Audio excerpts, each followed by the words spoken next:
Hey, what's up guys? Welcome to another transfer roundup video. Today we've got so many deals that I want to talk about. Some of them may be going under the radar a little bit. Of course, you're going to hear about the big deals that go through, but maybe there are a couple that you haven't seen. And if you're interested in content like this, make sure you subscribe.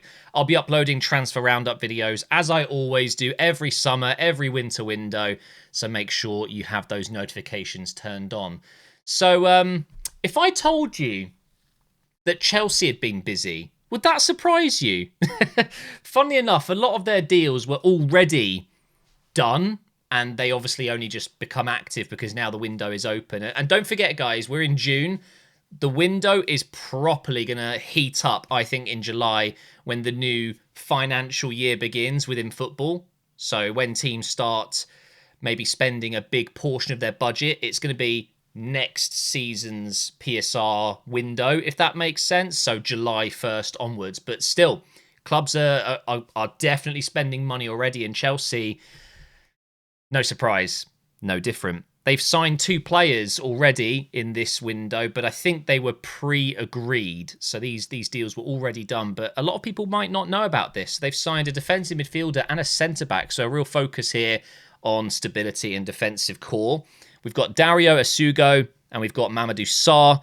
A combined market value of 40 million, and they've spent just shy of 40 million. That's not too bad. Those green boxes you see on screen, I've just realised I'm kind of in the way there, aren't I?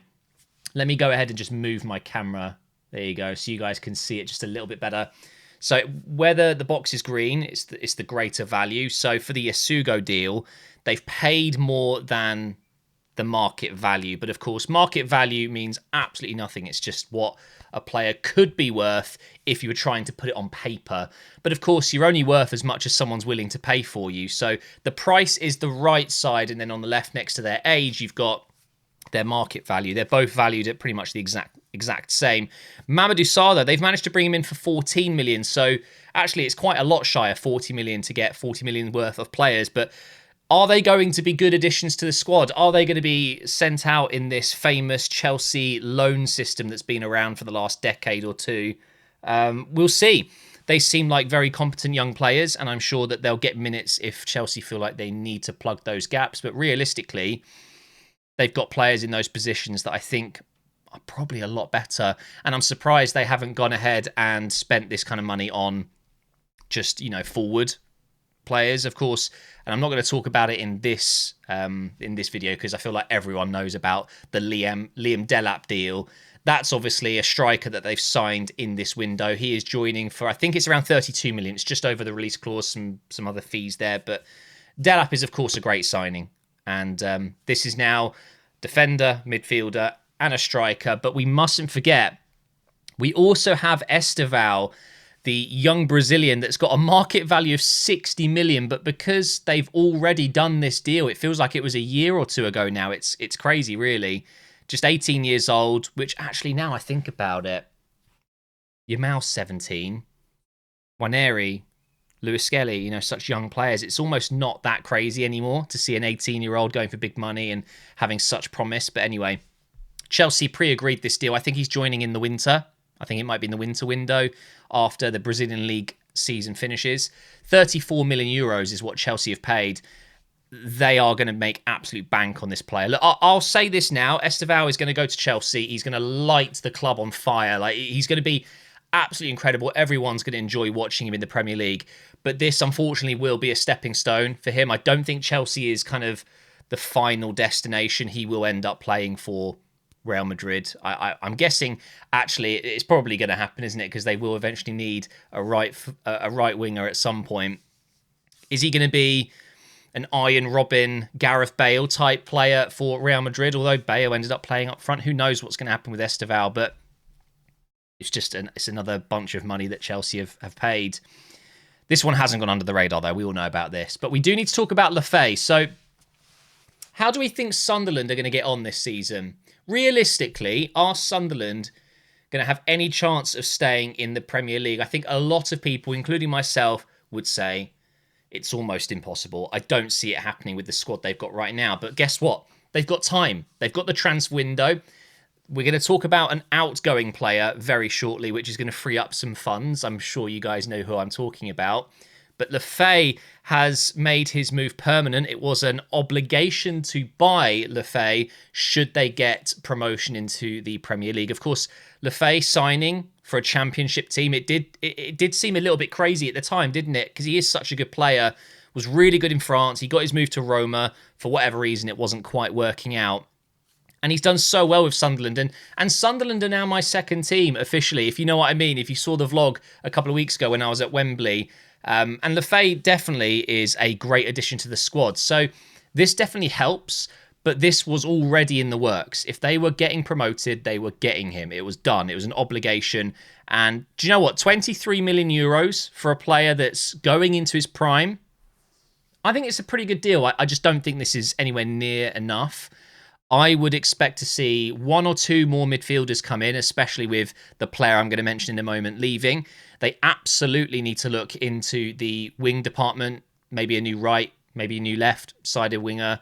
They're going to need goals if they're going to stay up, and I just don't see enough experience. And obviously, they don't have a very old squad. It's a very, very young squad, and it's incredible they've made it into the Premier League, but they need to spend some of that money they've just made. Almost £200 million made from winning promotion from the playoff final. It's absolutely incredible. We'll talk about the player leaving shortly. First of all, we have another confirmed deal involving my club, Arsenal. Now, I don't know if I agree with this. Nuno Tvarez apparently has a market value of 25 million euros. According to Transfermarkt, which is the website I use primarily for all the latest news and data and stuff like that. 25 million euros, and we got 5. Now, Arsenal famously are not a very good selling club. We've really struggled over the years to actually sell players for a good amount of money. I think we're getting better, but we always end up being disappointed with fees that we get for players we lose. Now, don't get me wrong, Tvarez, he isn't the answer to the left-back position and never has been realistically. And we signed him very cheap. I think it was about £8 million. And he's an athlete for sure. I remember when he first signed, there was rumours that he was just breaking all the records in the gym, and he's very quick, very attacking, very dynamic. There was a very famous viral clip, which I don't really want to go into, involving Tvarez has clearly done a good job out in Lazio. I believe he was having a very good season in terms of grabbing assists early on. He was, looking like he could be breaking some records. I don't know if the form continued, but for 5 million euros, Lazio have got themselves an absolute bargain, realistically, if the market value is to be believed. But of course, as I said earlier, market value really doesn't actually mean anything. If no one wants to buy him for 25 million, he's not worth 25 million, is he? We'll move on, though. Just a little bit disappointed that we couldn't get more out of this deal. This is insane. Why aren't people talking about this more? So here is Tom Bishoff. I don't want to get his name wrong, but I don't think I've ever actually heard it said out loud. What I do know is Bayern have done it again. They've done it again, and it's not the only one. They've made another free signing. This is technically a free signing. I think the 300,000 euros is just, it's almost like a pity payment, isn't it? Like, oh, sorry, we stole your starlet. A young German player, 19 years old, was absolutely killing it last season for Hoffenheim, and he signed for Bayern for free. It's not the first time, and it's not the last time that we're going to see Bayern hoovering up the young talent in the Bundesliga. It's kind of boring, isn't it? It feels like it's been like this for, I've on and off watched the Bundesliga for two seasons, almost 2 decades, technically. When I was first getting into football, all I watched was the Premier League. But I do remember when I was kind of like 11, 12, 13, I did start to watch some other leagues as well. This sucks. I hate it. I really do. And you know that Hoffenheim would have just accepted it straight away, that it's inevitable. There's nothing you can do. If you've got a player of his quality with his potential running down a contract, you've got no hope, because Bayern will be on them so quick. All of his agents, his family, they would have all been very aware probably a year ago that this was on the cards. So fair play to Bayern. They bully their way through the league a little bit, I think, with these kind of signings. And I think Hoffenheim should have been able to potentially either keep him for one more year or at least get a bit more money for him. But how do you police this? How do you stop this from happening? Bayern are just the biggest and best club in Germany. They're one of the biggest clubs in the world, and all the young German players and any young player for any club in world football would be looking at Bayern with excitement and promise and hope for a future of making it big time.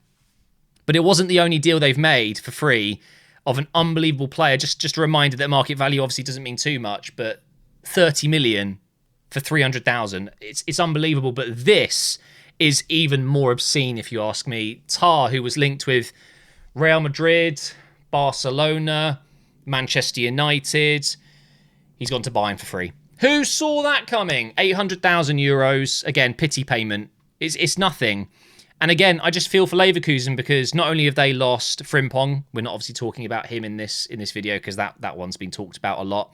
I just think not enough people talking about Jonathan Tah on the timeline. This guy is a proven, experienced national team player, fantastic defender, so solid. And the reason that so many big clubs want him is because of that experience. He's 29.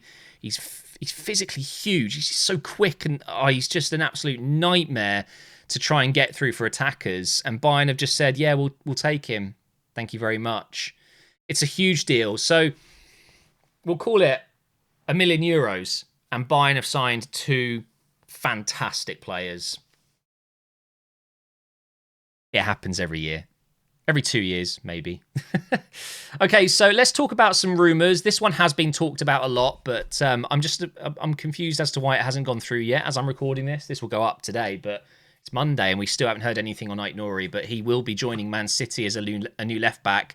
Does that mean that Vardiol is now going to be playing as a permanent centre-back, or are these two going to be fighting for that left-back position? I thought Vardiol really did well as a left-back last season. Actually, he was probably one of the best left-backs at the start of the season. I know Man City had a troubled period, but you can't help but feel like Nori is going to play.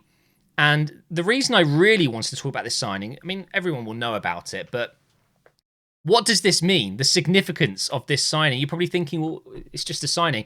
No, this is an end of an era. Okay, can you think what I'm thinking? City signing a left-back that isn't 6 foot plus. Are we moving away from centre-backs playing it at left-back and right-back in these Pep-esque systems? We genuinely might be seeing a shift here, guys. Is Pep Guardiola going to a different system, a different formation? Are we going to see wing-backs instead of a left-back, right-back? Who knows? But you don't sign Nori as just someone to fill out the squad and that Vardiol's just going to start. I'm expecting Diaz, Vardiol as the 2 centre-backs, Nori on the left, and then, I don't know, on the right side, Rico Lewis, whatever. But we do know that Carl Walker's not returning. It's going to be done. It's going to be done very soon. But we're going to go back to Sunderland now, and you're looking at the same player, right? How has Jobe morphed into his older brother in the space of 6 months? They're so similar, even their mannerisms on the pitch, the way they run. I didn't see it before. You know, I've watched Jobe a couple of times for Sunderland on TV, but watching it at Wembley in person, it was like watching Jude, who I've watched for years now. But he's following his brother's footsteps. He's signing for Real Madrid. No, I'm kidding. He's going to Dortmund.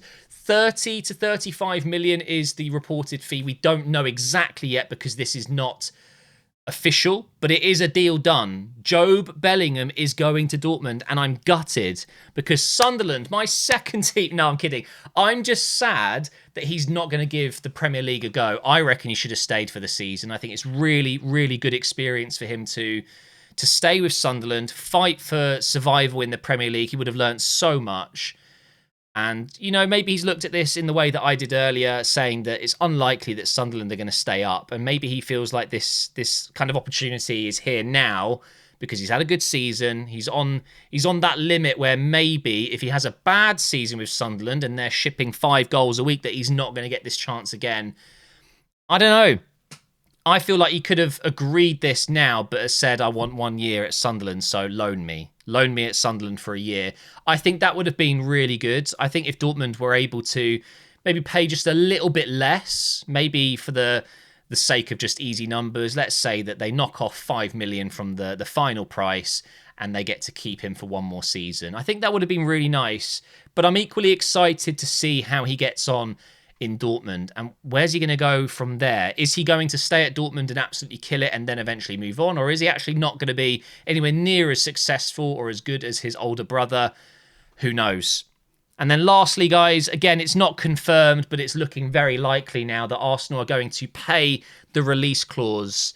Kepa is at Bournemouth, or was at Bournemouth, sorry, on loan. He's now back at Chelsea with a release clause of £5 million. It does seem like Arsenal are going to pay it, and that will be our second goalkeeper. In terms of my thoughts, it doesn't really make too much of a difference, does it? Because Raya is going to be our starting goalkeeper, but this is a step up from Neto, who barely did anything last season. And look, let's not lie to ourselves, okay? Kepa is not that goalkeeper that Chelsea signed all those years ago for 75 million, breaking the record, but he's still a fantastic option. And anyone laughing at this, especially Chelsea fans, like, oh, you're buying our rejects again, just say to them, you spent £75 million on this goalkeeper, and we've now taken him off you. Yes, we're going to be taking away the wages for you. You're welcome. But we're getting him for £5 million. And I would argue he might still be their best goalkeeper. I don't know. But that is it for now, guys. Thank you so much for watching another roundup video. I love doing these. They're good fun. I know I'm sure you guys are missing career mode. We'll be doing some career mode at some point soon. Just not really feeling it at the moment. But thank you for watching this video, and I will see you next time.